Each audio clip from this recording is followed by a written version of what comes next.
Magandang araw po muli.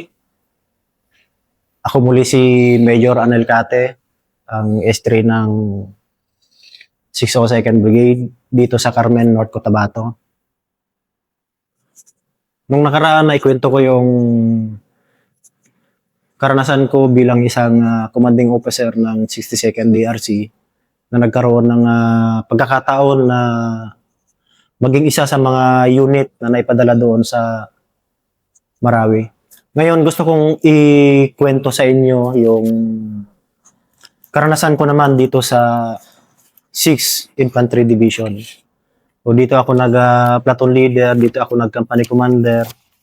Platoon leader sa DRC, company commander sa DRC, and after ng DRC, na-assign ako ng 40 IB as intelligence officer. So ang G3 naman namin noon si dating Colonel Cato. General na rin siya ngayon. Commander ng 601st Brigade. Siya rin yung naglagay sa akin doon sa 40 IB. Kasi doon siya nag-batcom. And nung DRC kasi ako, ang batcom ko noon ay yung G3. So batcom ko noon, si Sir Cato na napalitan na si Sir Bunayog. So sabi niya, doon ka sa 40 IB, doon sa dati niyang unit. So yung ikukwento ko, yung tungkol ito sa naging experience ng unit and personal experience ko sa implementation ng 40 IB sa anti-terrorism. So yung campaign ng division namin, internal security operation. Meron kaming diyan sa boundary ng Maguindanao del Sur and Sultan Kudarat Province. Merong isang kilalang tao diyan na terorista ito, terrorist. Si Ed Srapil. Member ng BIFF and involved din ito sa mga terroristic meron din siyang mga tao na mga armed lawless group, mga armed lawless elements. So halo-halo na kasi diyan sa boundary ng Quirino and boundary ng Sultan Kudarat and Maguindanao del Sur. Meron kasing diyan land conflict. So ito yung kinapitalize ng mga BIFF nung panahon, yung mga 2014, 15, earlier pa siguro yon. So nagkaroon ng away yung taga Maguindanao, at sabi nga nila Muslim versus Christian, pero hindi naman talaga ganun. Nagkataon lang na yung boundary ng lupa ay nandoon sa Sultan Kudarat, yung mga Christian area, then yung sa kabila naman taga Maguindanao del Sur sa GSKP. So pareho nagki-claim na sa kanila yung lupa, and dumating yung mga BIFF, kinapitalize nila yung issue na yon. Tinulungan yung mga taga doon sa part ng Maguindanao. Tinulungan sa isang kondisyon na ang dadalhin nilang pangalan ay BIFF. So eventually, naging member talaga sila ng BIFF. Sa matagal na panahon, makipaggera sila doon sa mga communities. Lagi nilang hinaharas yung community ng Sultan Kudarat. And naging hostile na rin sila sa PNP and sa AFP. So yun nga, pagdating namin sa Quirino, 2019, mid-2019, konti na lang sila. Yung dating malaking grupo, kasama yan sila sa Ligan, mga grupo nila, and mga DI and mga BIFF, nila Ed Srapil. So malaking grupo yun sila. Dati, pagdating namin, noong 2019, medyo konti na lang sila. Kasi yung grupo nila, wala na, halos yun yung laging operation ng 33rd IB noon. simula pa noong before pa kay Sir Bunayog, hanggang dumating si Sir Bunayog, si General Bunayog, yung busy ko ngayon. So naging operational area niya yan, yun yung hinahabol-habol nila, yung mga grupo na yan. Nila Saligan, nila Edge Rapil, hanggang pumalit si Sir Cabunok, yan yung operational area ni Sir Cabunok. Tuloy-tuloy yung operation. In short, halos wala na sila yung issue sa lupa. Hindi naman siya totally na settled kasi napakahirap ng settlement ng pagdating sa land conflict dito sa area ng Maguindanao and Sultan Kudarat. So yung members niya halos konti na lang, and ang naging option na lang nila Edge Rapel nun ay mag-join sa mga armed lawless group. Maraming mga civilian na armado sa area na tinatawag namin na armed lawless elements. So yun, noong 2020, mga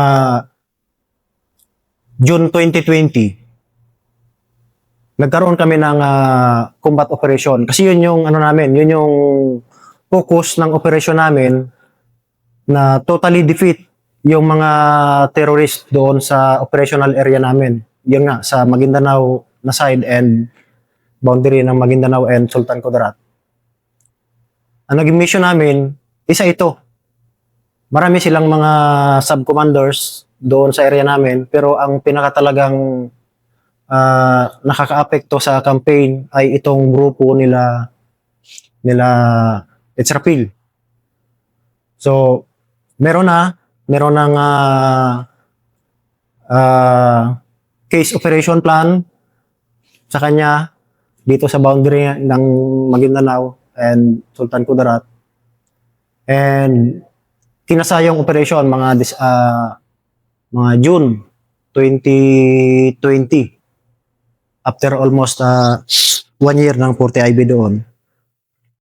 So nagkaroon ng plano ang S3 namin noon, si Major Charles Ramos. So plano yung operation, nandoon yung armor assets, nandoon na yung operating units, operating troops ng 40 IB, nakalatag na lahat. And ako as Battalion S2, ang task ko ay to dikitan yung MILF na malapit doon sa target area. Kasi merong MILF doon eh. Hindi naman siya matatawag na kampo, meron lang siyang parang MILF community na puro armado. So, malapit lang, siguro mga 1.5 o 2 kilometers lang doon sa operational area. Yun yung naging critical sa lakad namin kasi yung MILF na armado. So, ang mission ko, dikitan yung MILF para in case na pasukin na yung target and mag-react yung MILF, kakausapin ko. Hindi naman sila target. Wala namang sa mission na target sila. So kakausapin lang. 'Yun ang kagandahan dito sa area ng Maguindanao. Dito sa area ng 6ID, pwede mong kausapin yung MILF na marami naman tayong mga kaibigan na MILF and very cooperative naman sila sa military. So yun nga, pinasok nila ng madaling araw, nagsimula yung enkwentro, siguro mga alas 6 na. Tuloy-tuloy hanggang inabot na sila ng mga alas 12 na. Tuloy-tuloy yung enkwentro, yung scout platoon namin nasa north, meron kaming platoon sa west, meron kaming platoon sa northern portion. Ang bakante lang talaga yung dito sa western portion. Kasi nga, nandun yung MILF. So yun, tuloy-tuloy ang engkwentro ng operating troops. Lahat yun, yung main effort, pati yung supporting effort. Kasi nga nakikita nila yung target and hindi rin ma-assault dire-diretso kasi malakas din yung resistance. Talagang lumalaban din. And hindi rin namin mahulugan ng 105 kasi nga dikit na rin yung tropa. So ito na, pagdating ng tanghali na, nawala yung resistance. Ang assessment initially ay nakalusot doon sa may west na bakante. Hindi naman siya totaling bakante, meron din namang cover din naman ng isang units yon ng isang company doon sa northern papunta sa may east. Ang pinagtataka namin, wala akong na-monitor as S2 nung time na yon. Nakahiwalay ako kay Batcom kasi hindi naman ako yung case operation officer. Yung case operation officer nandoon kay Batcom. So ako, bilang support sa Intel, to monitor yung galaw nila, nandoon ako sa labas. Pinagtataka ko, wala naman kaming na-monitor na lumabas. Tinawagan ko na lahat ng inutusan ko na mag-monitor. Wala talaga. So napaalam ako kay Batcom, kay Colonel Gabi, na, Sir, pwede ba akong dumikit? Kasi wala talaga akong na-monitor na lumabas. So, pumayag naman siya, sabi niya, sige, dikit ka, ingat ka lang kasi yung Imaylip, hindi pa naman siya, hindi sila na-inform na may lakad and hindi rin sila na-inform na may dadaan doon sa kanila. So, ang ginawa ko, kumuha ako ng civilian, pinauna ko doon sa Imaylip, then pinakausap ko, sabi ko, kausapin mo, sabihin mo, dadaan tayo. Dadaan kami. Nung kumaway na siya, mahina yung mahina yung signal ng cellphone doon. Pawala-wala. So pinakamabilis nung kumaway siya. So yun ang usapan namin, okay na. Pinuntahan namin yung Imaylep. Ang sabi namin, kung pwede dito lang kayo. Meron kaming operation diyan sa may unahan, narinig nyo naman, may putukan na. And sabi ko, tapos na yung operation, pupuntahan na lang namin. So okay naman sa kanila, hindi na sila gumalaw. Then yung pag-forward ng nga pala, may may squad ako, yung operators ko, intel operators, then dinagdagan ako ng galing sa headquarters na isa pang squad. So isang section ang dala ko. So pag-forward ng isang section namin doon sa unahan, nag-UP kami. Kasi vegetated, then nakapaikot na yung tropa. Yung main body, nakuha na nila yung engagement area, na search na nila yon. And wala silang nakuha doon na baril, tao, wala. Puro mga basyo ang nandoon. So meron akong nakita na possible na pinagtataguan nila. Yung sabi ko sa tropa, upihan natin, wala mo nang mag-forward, dito lang muna tayo. So nung mga ilang minuto, may nakita kami na gumalaw. Tinawagan ko yung sa TCP. Tinanong ko kung meron bang tao sa northwest namin. Ang response nila, meron doon yung isang platoon ng Bravo Company nandoon sa northwest namin. Distance, binigay ko na direction and distance. Yun, confirm sila yon. Ngayon, nung sunod na nakita namin, nakahubad na damit. Nung kinonfirm ko ulit sa TCP, sabi ko, pahingi nga ako ng grid coordinate nung most forward na tropa sa isang platoon diyan sa northwest. So nung binigay, pinlat ko sa mapa ko, pagtingin ko, malayo man ito. Sabi ko, nandito lang ito, malapit lang ito, nasa lang yun. Siguro mga 200 meters to basta nandiyan lang 200, 300. Malapit lang, makita lang ng makita lang ng mata. Wala kaming bino noon eh. So nung kinonfirm ko, sabi ko, tinawagan ko sa radyo yung yung dinirect ko na yung platoon. Tinawagan ko sa radyo. Sabi ko, yung pinaka-forward mo na tropa, sabi ko, ano yung suot niya? Naghubad ba?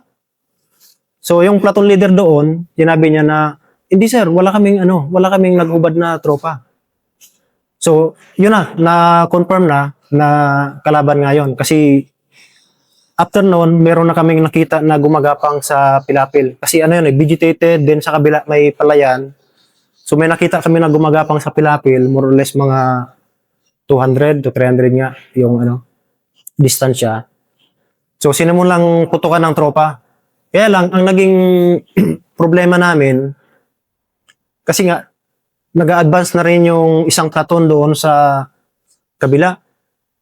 So ang iniisip ko, baka dumiretso yung bala namin, tumuloy doon sa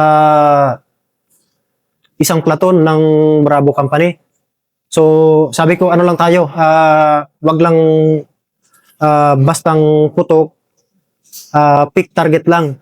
Merong resistance, pinuputukan kami dito sa yung isang grupo. Kasi nasa more or less 20 yung target namin doon eh. So, possibly naghiwa-hiwala yon, and yung kino-confront namin doon ay sa side namin. Siguro yung ibang member na lang yon, hindi yung buo. So, nung tuloy-tuloy yung response nila, so yung hindi namin maputukan. Kasi nagdapa na yung tropa, yung iba nakaupo para lang magkaroon ng line of target kasi vegetated. So dahil nga sa risk ng fratricide, sabi ko sa tropa, kung alanganin kayo, wag na kayong puputok kasi baka yung tropa natin, yung isang platoon ang matamaan nyo.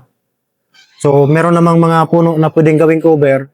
So yung naging option namin, tumayo na lang yung tropa, then saka na lang sila pumutok para kahit paano yung tama ng bala, pababa. Kasi yung isang blocking doon, nung pinutukan namin, na engage na rin. Tapos halos tatlong position, nag-simultaneously na, nag-engage. Kasi nga nung naputukan namin, siguro may tumakbo doon sa kanila, and then yung iba, nakita na rin kasi tuloy-tuloy, paikot, pinapasok na ng operating troops. So mga bandang alas 2 na yon, mga bandang alas 2, nagsimula yung panibagong enkwentro after nung umaga hanggang tanghali.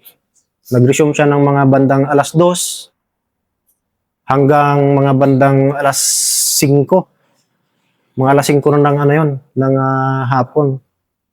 So 3 hours kami doon, hindi naman siya intense na firefight. Although merong resistance, pero minimal. Kasi nga, ang iniisip nila, 3 na yung location na pumuputok sa kanila. Kaya medyo hindi na rin sila makapag-focus. Then, so yun, ang naging namin, action namin, hindi na kami gumalaw. Ang utos sa amin ni Batcom, huwag na kayong gagalaw dyan, iharangin nyo na lang dyan. Ang nag-forward na lang yung isang scout platoon namin, then yung isang platoon ng Bravo Company. Mas mapabilis sana yun nung ginamit yung WAB. Kaso ang naging problema, hindi kasi masyadong malambot yung lupa yung area na yon, hindi tankable, kaya hindi na nakalapit, nabalahaw na yung WAB na ginamit ng Bravo Company doon sa north portion. So after nung encounter na yon, mga bandang alas 6 na ng hapon,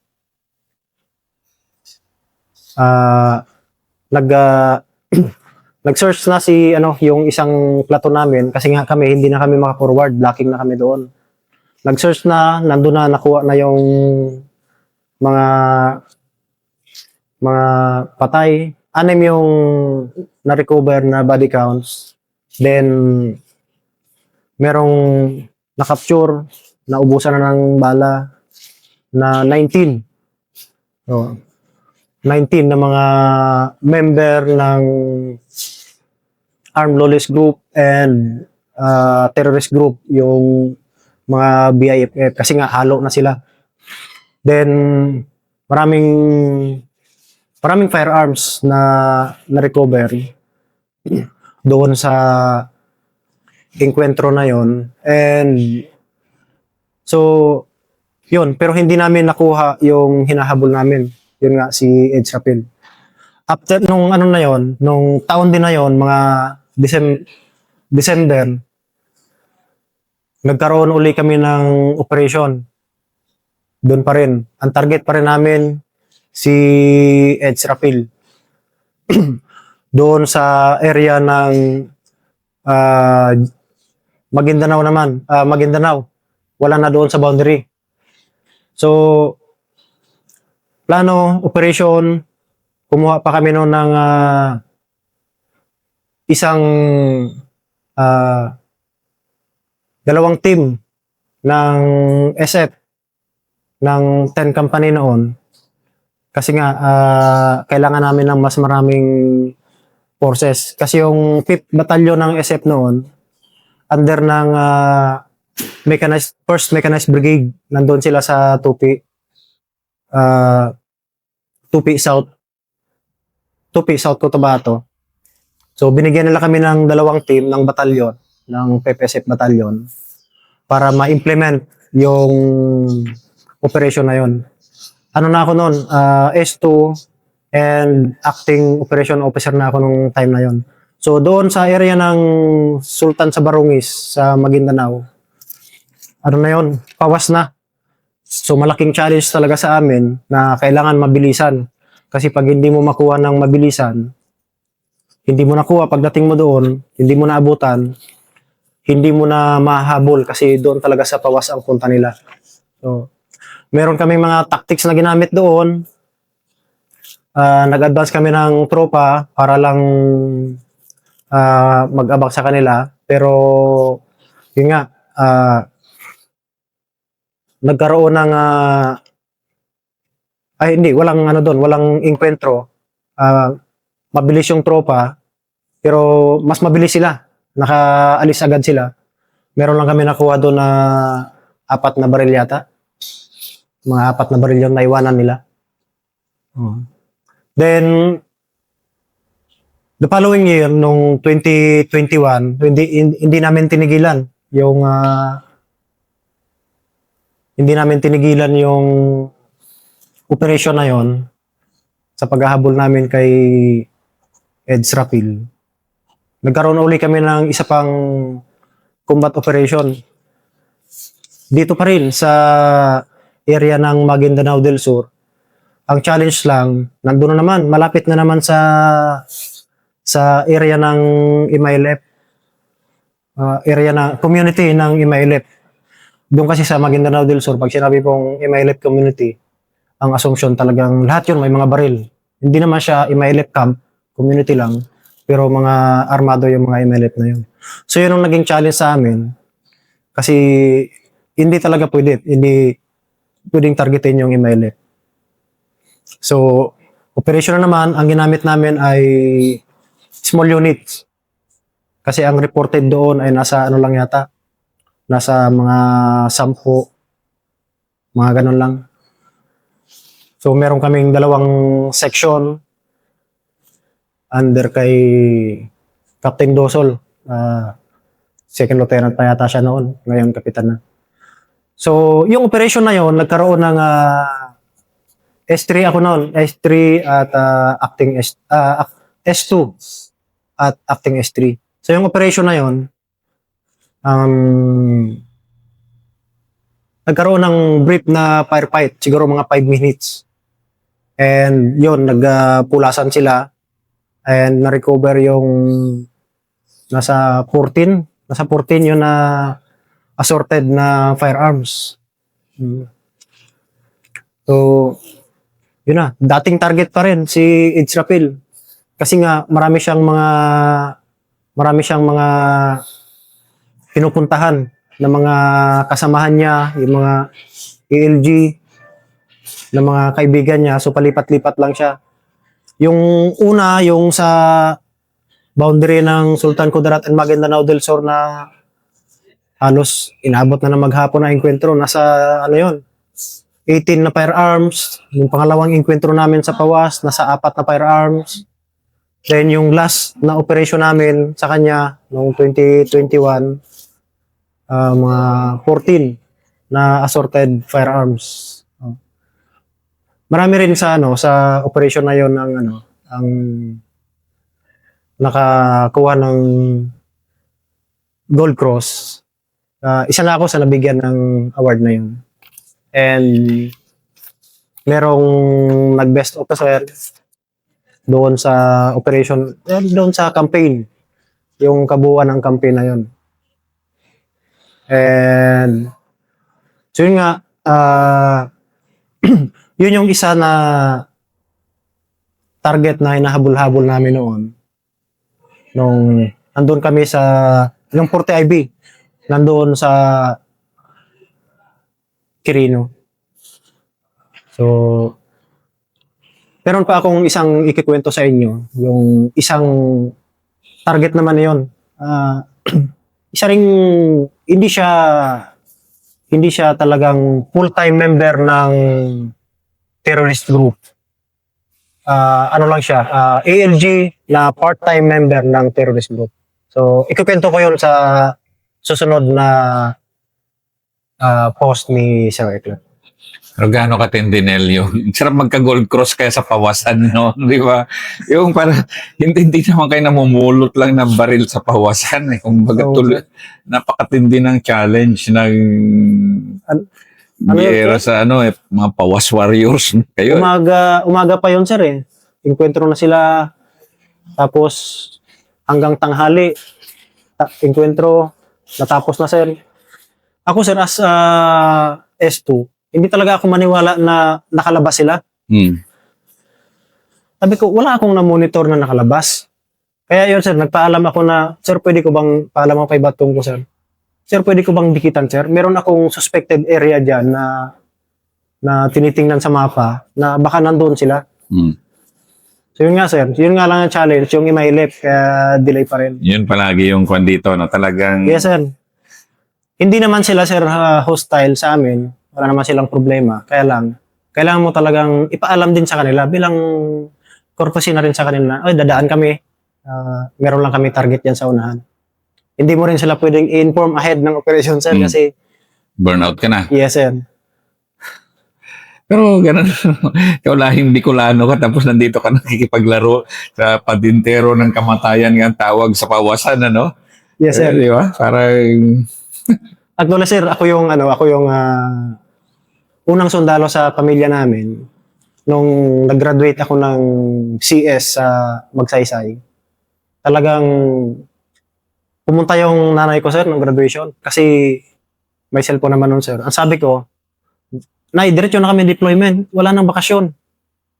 Ako yung unang sundalo, sir. So, parang hindi siya makapaniwala na ganito na ba ito?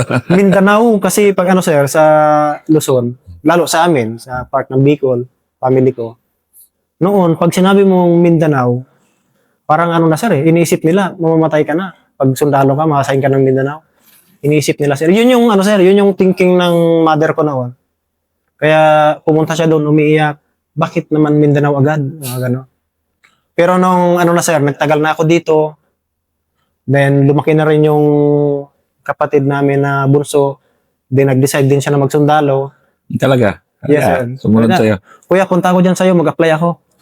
Punta siya dito, sir. Wala nang objection yung nanay ko, sir. Kasi alam niya, hindi naman pala ganun ka delikado sa isang sundalo. Anong hindi delikado? Delikado talaga. Anong talaga? Nakita niya sir na na-survive ko naman. Kaya, Na-survive mo. Yun anong hindi delikado ka dyan. Pawasan pa. Ano talaga yan? Kumbaga, yan, na-survive. Oo, sir. Proper training, good attitude. Yes, sir. Kaya nandito yung kapatid ko ngayon, sir. Eh. Ganun ba? Opo, sir. Kaya sabi ko, siguro mga mag 5 years ka lang dito o 6 years, balik ka na doon sa Bicol. Ilang taon ka ng Pawas Warrior dito? Ano po, sir? 11 na, sir. No, tingnan mo. 11 years of your life. Dito ka ngayon, pagilid-gilid sa Pawasan. Yes. Actually, ano, sir, eh. Nag 5 years ako sa, ano, sir, sa enlisted. Mm. Dito rin sa Mindanao, sir, pero sa Cumbal Province. Galing lang ako doon. Ibang level naman doon. Yes, sir. Davao de Oro. So, yung service ko sa military, sir, abutin ako ng 17 ngayon. Puro Mindanao. Yan. Ang second episode. Ranger Kate.